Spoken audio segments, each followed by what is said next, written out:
home for lunch, but no one answered. My grandmother grabbed the item she had come for and she ran right back out of the house. And from then on, she would say, "I don't believe in ghosts, but I saw my mother in the garden, and I did hear someone in your home."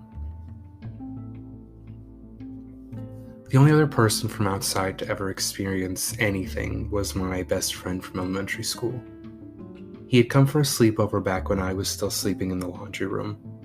He had been very uncomfortable all night, but the last straw was when he and I had been playing with some toys and were interrupted by a piece of flying wood coming through the air at us.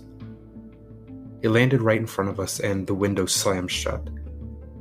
The window was propped open with a wooden dowel, and it had just flung itself across the room at us. From then on, he always insisted we slept in the living room when he stayed over, and he always wanted to stay up all night. I don't think he trusted falling asleep in our house. He never quite got over it. My mother became fed up with the paranormal activity in the home at a point, and she did try on one occasion to cleanse the house. She used a sage stick and she went through the house saying a little prayer as she went. She thought that everything went well, and when she went to bed that night, she felt calm and at peace. But when she closed her eyes, she was greeted with a horrible nightmare. A man chased her through the home, all the way to her bedroom at the other end of the house. My mother would end up crouched down in the fetal position while he screamed at her, and then she would wake up. She would have this dream every night for several weeks before it finally went away. This was the first hostile encounter my mother had ever had in the house. We both look back on it now and we think it's just a reaction to the cleansing. The spirits were angered that we tried to push them out.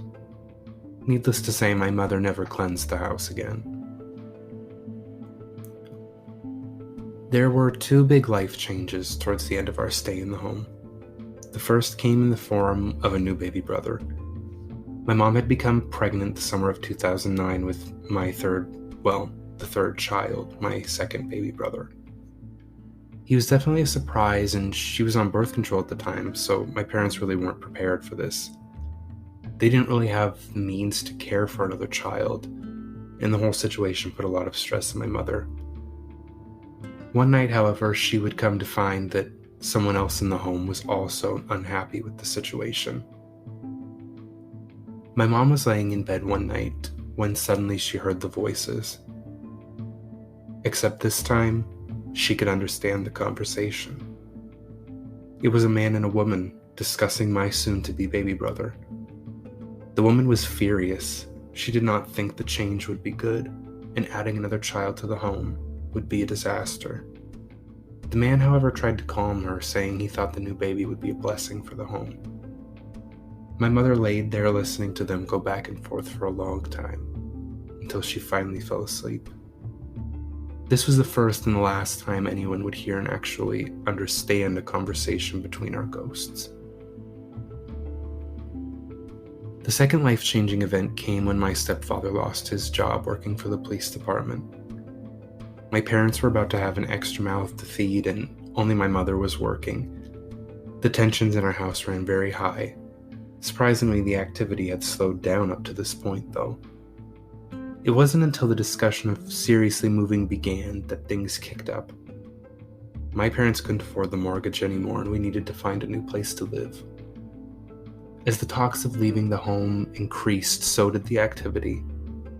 The footsteps were louder, the voices were almost a nightly occurrence again, and now at night I could hear someone dragging the chairs from the dining room set across the floor, back and forth, scraping loudly. After about 7 years living in the home, we finally had to leave. The house had been foreclosed on and we had to be out soon. I remember the last days walking through the empty home. It felt so heavy and thick. It was almost hard to walk through, like you had to push yourself forward.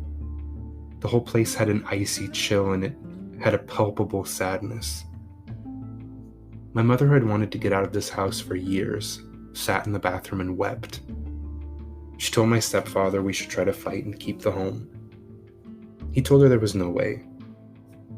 And when we did finally manage to get her to leave the house, it was like something lifted as soon as she got into our car.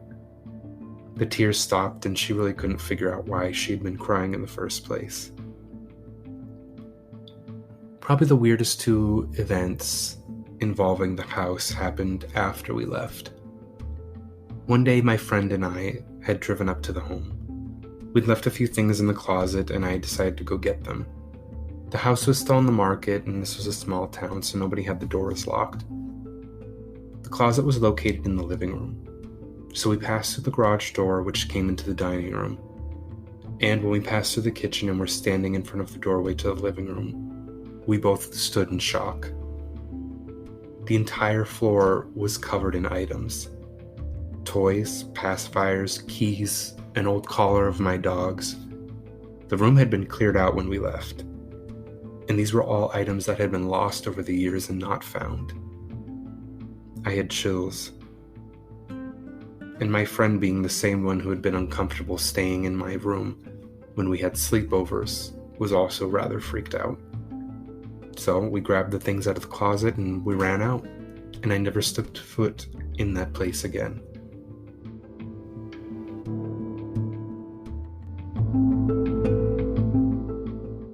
I'll be back right after this. The final experience connected with this home came probably 2 years later. I was visiting my dad in Missoula, which was about a 3-hour drive from Shelby. One night I had a dream about our old home. I was sitting in the living room and I was there with a man. He had nice dark combed hair and a button-up shirt, some nice khaki pants. And a woman. She had blonde hair and she wore a dress. They were so pleasant and happy, and they were glad that I was there. They told me that me and my family needed to come back to the home, that we could fix it up and make a nice room for my younger brother, that we would all be happy together again. When I woke up in the morning, I just had to call my mother. I said, "Mom, I had a weird dream to tell you about." She said, "Really?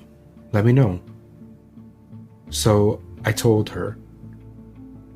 And she was just quiet on the other end for a moment after I finished. So I asked, "Are you still there, Mom?" She assures me that she is. She tells me she has to tell me something, but not to be freaked out. Now my stomach is in knots, and I ask her to tell me. She says, "The house, it sold just last night, the same night that I had had this dream." You know, I think that in all the time we were in the home, we cared for it, we fixed it up, we filled it with life and joy, even though my mother wasn't always the happiest to be living there. She too had good memories in it. I think the spirits really enjoyed having us. And when we all think back to the quietest times in the home, it was when we were fixing up the kitchen or painting a room. I think they wanted us back in that house, to take care of it. I think they just trusted us more than anyone that would come along and take the home. I would give anything to know if the current owners hear voices or footsteps, or if they've seen a man. I do wonder.